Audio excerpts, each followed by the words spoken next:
बिस्मिल्लाहिर्रहमानिर्रहीम। दोस्तों, पाकिस्तान के सबसे बड़े पास्ट पेपर्स जॉब्स इंफॉर्मेशन के यूट्यूब चैनल पर आपको खुशामदीद कहते हैं। इस वीडियो लेक्चर में हम bureau of immigration and overseas employment में जो पेपर हुआ है एलडीसी और यूडीसी का 21 मई 2022 को, इसके हलशुदा एमसीक्यूज डिस्कस करेंगे।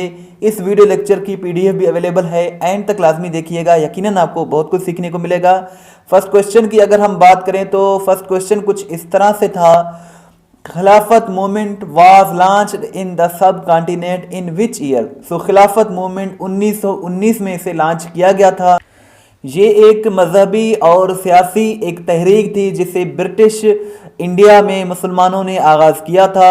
सो यही इसका करेक्ट आंसर है। Khatibul Ambiya is a title of which prophet. So Khatibul Ambiya Hazrat Shoaib अलैहिस्सलाम का टाइटल है, लक़ब है, और हज़रत शोएब अलैहिस्सलाम का जिक्र कुरान मजीद में 11 मरतबा आया है।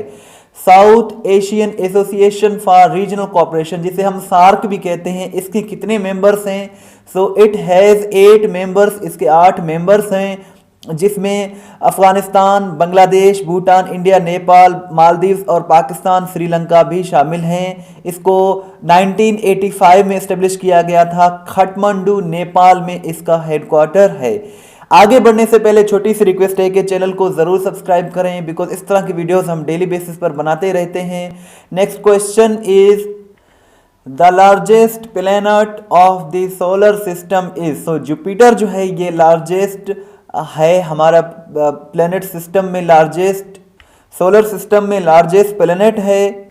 Which country is known as land of rising sun. So Japan को लैंड ऑफ राइजिंग सन कहा जाता है। If you talk about Japan, Japan भी एशिया का कंट्री है और इसकी जो पॉपुलेशन है वो करीब 12 से 13 करोड़ है। फुमियो किशिदा इसके मौजूदा वजीर आज़म हैं। इसके साथ साथ इसका जो कैपिटल है वो टोक्यो है। Next question is UNO was founded in the year. So 1945 में 24 अक्टूबर 1945 को यूएनओ अक़वाम मुत्तहिदा को बनाया गया था। इसका जो हेडक्वार्टर है वो न्यूयॉर्क में है। न्यूयॉर्क अमेरिका का सबसे बड़ा सिटी है, जिसे द बिग एप्पल भी कहा जाता है। इसके साथ साथ सैन फ्रांसिस्को कैलिफोर्निया अमेरिका में इसका क़याम अमल में लाया गया। 24 अक्टूबर 1945 को इसके 193 मेंबर्स हैं। 2 ऑब्जर्वर स्टेट्स हैं, यानी कि रियासतें हैं, और पाकिस्तान भी इसका ऑब्वियसली मेंबर है ही है। Next question is which kind of system of government was introduced in 1973 constitution. So parliamentary system जो है मुतारिफ कराया गया था 1973 की आइन में। 1973 की जो आइन है ये पाकिस्तान की सुप्रीम लॉ है। इसको जो ड्राफ्ट है ये किया था जुल्फ़िकार अली भुट्टो की गवर्नमेंट ने, और 10 अप्रैल को इसे अप्रूव किया था पार्लियामेंट ने, और रेटिफाई किया था 14 अगस्त 1973 को। Next question is Ahmadis were declared non Muslims in. So ये जो है 1974 में इन्हें डिक्लेयर कर दिया गया था नॉन मुस्लिम्स, और 1974 में सितंबर के महीने में इन्हें नॉन मुस्लिम्स डिक्लेयर करार दिया गया था। Who made Islamabad the capital of Pakistan. Pakistan का जो कैपिटल है इस्लामाबाद, इसकी तजवीज़ अयूब खान ने दी थी, और अयूब खान 1958 से लेकर 1969 तक पाकिस्तान के सदर रहे हैं। इसकी डिक्लेरेशन से पहले, यानी कि एज कैपिटल डिक्लेरेशन से पहले, इस एरिया को राजशाही नाम से जाना जाता था, राजशाही कहा जाता था। Which countries flag known as oldest flag. So ये जो है कंट्री है एक डेनमार्क, जो कि यूरोप का एक कंट्री है। इसका जो फ्लैग है, झंडा जो है, ये ओल्डेस्ट यानी कि सबसे कदीमी झंडा इसको समझा जाता है, जिसे 1625 में नेशनल फ्लैग डिक्लेयर किया गया था, रिकॉग्नाइज किया गया था। If you talk about Denmark, तो डेनमार्क का जो कैपिटल है वो कोपेनहेगन है, और इसके साथ साथ इसकी जो करेंसी है वो क्रोन है, KRONE, क्रोन जो है इसकी करेंसी है। And this is a country located in Europe. When was the 1973 Constitution of Pakistan was promulgated? So 14 अगस्त 1973 को ये इसको प्रोमलगेट किया गया था या रेटिफाई किया गया था। सो 1973 की जो आइन है ये इम्पोर्टेंट है, इनके बारे में क्वेश्चंस पूछे जाते हैं, आप इनके बारे में ज़रूर याद रखें। जुल्फ़िकार अली भुट्टो ने इंट्रोड्यूस कराया था और ये 14 अगस्त 1973 को प्रोमलगेट हुआ था। ईद प्रेयर क्या है? ईद प्रेयर जो है वाजिब है, ये फ़र्ज़ नहीं है। और ईद प्रेयर, ईद नमाज में 6 जो है तकबीरें होती हैं और 2 रकातें होती हैं। इसके साथ साथ जो नबी करीम सल्लल्लाहु अलैहि वसल्लम ने पहली मर्तबा ईद नमाज अदा की थी वो की थी 2 हिजरी में। सो 2 हिजरी बहुत एक इम्पोर्टेंट हिजरी है, इसमें बहुत से डेवलपमेंट्स हुई थी। सो आप इसके बारे में भी ज़रूर याद रखें। Which country is called the land of prophets? So ये भी बहुत ही रिपीटेड क्वेश्चन है। फ़लस्तीन को लैंड ऑफ प्रॉफिट्स यानी कि अंबिया की सरजमीन कहा जाता है, क्योंकि फ़लस्तीन में बहुत से अंबिया पैदा हुए और बहुत से अंबिया वहाँ मदफून हैं, इसीलिए फ़लस्तीन को लैंड ऑफ प्रॉफिट्स कहा जाता है। Next question is in Hajj touching the black stone is known as? So ये जो ब्लैक स्टोन है जिसे हजर अस्वद भी कहा जाता है, इसको जब छूते हैं हाजी साहिबान तो इसे टच करते हैं तो इस अमल को इस्तिलाम कहा जाता है।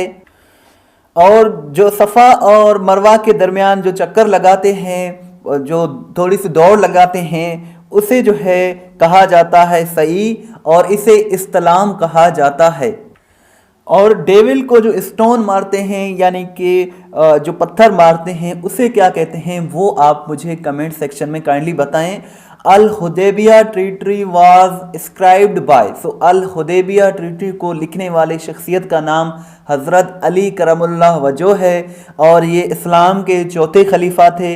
60 बरस की एज में इन्हें शहीद किया गया था रमज़ानुल मुबारक के महीने में। और ट्रीटी ऑफ हुदैबिया, सुलह हुदैबिया जो है ये 6 हिजरी को हुआ था।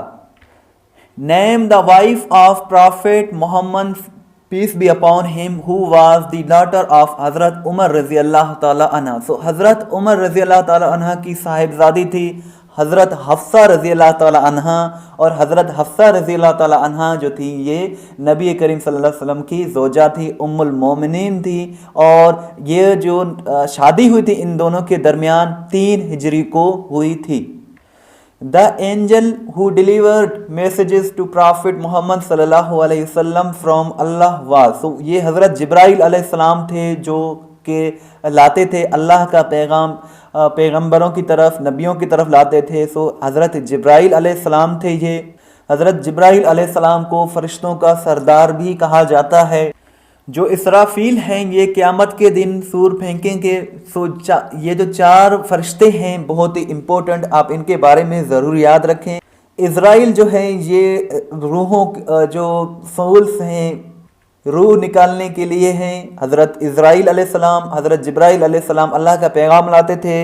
हज़रत इसराफील अलैहिस्सलाम क़यामत के दिन सूर फेंकेंगे। और हज़रत मिकाईल अलैहिस्सलाम जो हैं ये बारिश के लिए मुकर्रर हैं। सो इनके बारे में आप ज़रूर याद रखें। The boy did not break the glass active का सेंटेंस है, इसको पैसे में बनाना है। सो ये जो है सेंटेंस ये पास्ट इंडिफरेंट टेंस का सेंटेंस है। पास्ट इंडिफरेंट टेंस को पैसे में बनाने के लिए हमें third form of verb plus was and were की ज़रूरत होती है। सो गिलास, एक गिलास की बात होती है हो रही है तो हाँ हम वर का यूज़ नहीं करेंगे, ओनली वाज का यूज़ करेंगे। द गिलास was not broken by the boy, इस तरह ये सेंटेंस करेक्ट हो जाएगा। ये पास्ट इंडिफरेंट टेंस का सेंटेंस है जिसे पास्ट सिंपल भी कहते हैं। एक्टिव में तो हम इसे सिंपली सब्जेक्ट वर्ब की सेकंड फॉर्म ऑफ वर्ब और ऑब्जेक्ट लगाकर यूज़ करते हैं सिंपल सेंटेंस में। और इसके साथ साथ पैसे में हम इसे वाज, वर और वर्ब की थर्ड फॉर्म बाय ज़रूरत हो तो बाय का भी यूज़ हम करते हैं।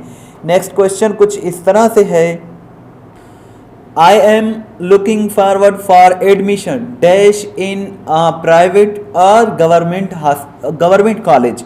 सो यहाँ आर आया है तो यहाँ आइदर का यूज़ किया जाएगा। आइदर के बाद आर का यूज़ किया जाता है, नाइदर के बाद नार का यूज़ किया जाता है। सो आइदर जो है इसका करेक्ट आंसर है। आइदर आर का मतलब है या तो ये या फिर वो, यानी कि मैं लुकिंग फॉरवर्ड कर रहा हूँ, यानी कि मैं सर्च कर रहा हूँ, तलाश कर रहा हूँ, ढूंढ रहा हूँ एडमिशन के लिए, या तो प्राइवेट या फिर गवर्नमेंट कॉलेज में। सो इस तरह आइदर जो है इसका करेक्ट आंसर है। The shortcut key Ctrl+C in MS Word is used for. So ये कॉपी कमांड के लिए यूज़ किया जाता है, और इसके साथ साथ Ctrl+V जो है ये पेस्ट के लिए यूज़ किया जाता है, PASTE पेस्ट के लिए यूज़ किया जाता है, और Ctrl+C जो है ये कॉपी के लिए, कॉपी कमांड के लिए यूज़ किया जाता है। MS Excel stands for Microsoft Excel. Next question is intersection of columns and rows called a. So ये इसे सेल कहा जाता है। सेल जो है इसका करेक्ट आंसर है, और ये जो है इसे स्प्रेडशीट भी कहा जाता है। Formula in Excel starts with. So ये इज इक्वल साइन, जो ये साइन है, इससे ये फार्मूला स्टार्ट होता है MS एक्सेल में। सो यही इसका करेक्ट आंसर है। The longest river in Pakistan is. So Indus river, जिसे दरिया सिंध भी हम कहते हैं, ये लॉन्गेस्ट रिवर है, सबसे लंबा दरिया है पाकिस्तान में। और पाकिस्तान का स्मॉलेस्ट या शॉर्टेस्ट रिवर कौन सा है, ये आप मुझे कमेंट सेक्शन में बताएं। Eiffel Tower is located in which country. So ये फ्रांस में है। फ्रांस का जो दारुल हुकूमत है पेरिस में है। ये इसे 1887 में फाउंड किया गया था, और इसे ओपन किया गया था 1889 में, और ये फ्रांस के दारुल हुकूमत पेरिस में है। How many countries are there in the world.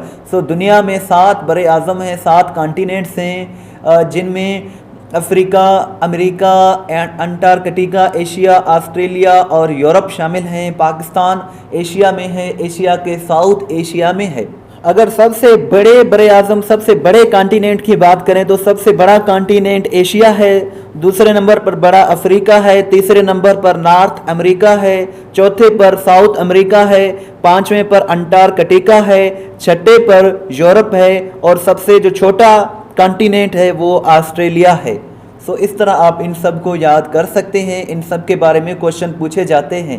Her paper में आने वाले जनरल नॉलेज, करंट अफेयर्स, इस्लामियात या फिर इंग्लिश के रिलेटेड MCQs हासिल करने के लिए testpoint.pk विजिट करें। ये हमारी वेबसाइट है, बहुत ही अच्छी वेबसाइट है। ये वो वेबसाइट है जहां हर सवाल वजाहत के साथ अपलोड की जाती है, जहां से आप अपना टेस्ट भी ले सकते हैं, PDF भी डाउनलोड कर सकते हैं। इसका लिंक डिस्क्रिप्शन में मौजूद है। अगर आप हमें व्हाट्सअप के स्टेटस में फॉलो करना चाहते हैं तो इन इंस्ट्रक्शंस को फॉलो करें। ये हमारा व्हाट्सअप नंबर है। दुआओं में याद रखिएगा। इस वीडियो को लाइक एंड शेयर ज़रूर करें। चैनल को सब्सक्राइब नहीं किया है तो सब्सक्राइब भी ज़रूर करें। इस वीडियो लेक्चर की जो PDF है वो भी मैंने दी हुई है, जिसको आप डाउनलोड कर सकते हैं। Thanks for watching. अल्लाह हाफिज़।